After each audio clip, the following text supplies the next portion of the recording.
ምግብ አስቀምጬ ነው ቶሎ የምልላችሁ። እኔም የስራ ተመልሼ የምገባበትም ሰዓት እየደረሰ ስለሆነ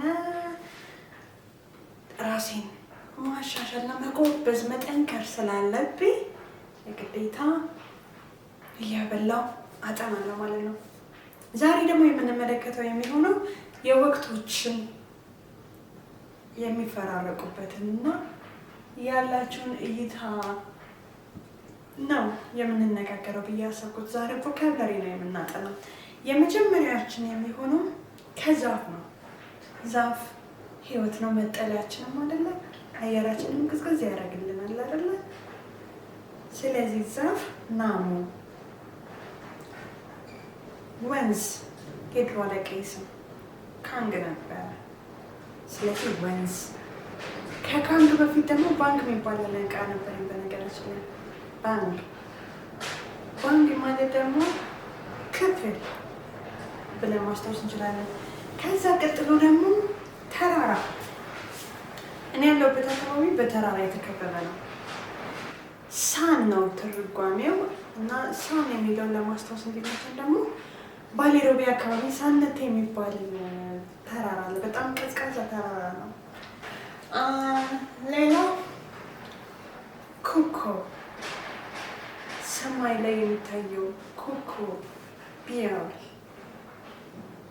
ሰማይን ራሱ ብንመለከተው ምን ይሆን? ሀንል ሰማይ።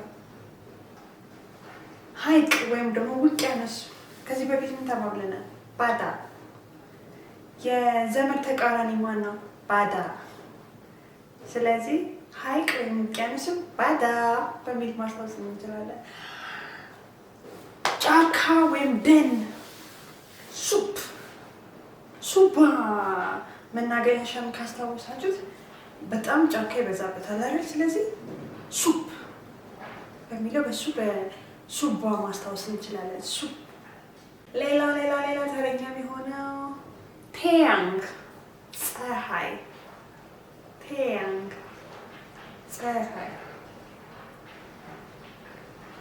ጨረቃ።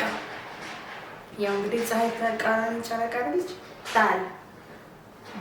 በነገራችን ላይ ዳል ወር ለማለትም ዳል ነው። እሺ፣ ብዙዎቻችን የምንፈራው እሳት ቡል የሚባል የሆነ እንስሳ አለ አይደለ? የሆነ እንደ ጎሽ ነገር ነው። ከተሳሳትኩኝ አውረሙኝ። ቡል እሳት። ቡል በምን ላስታውሰው እችላለሁ?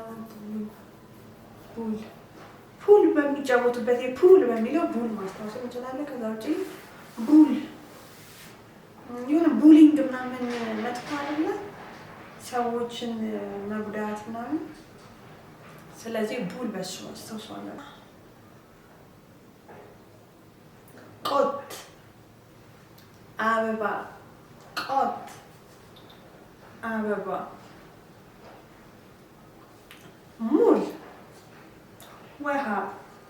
ሙል ውሃ።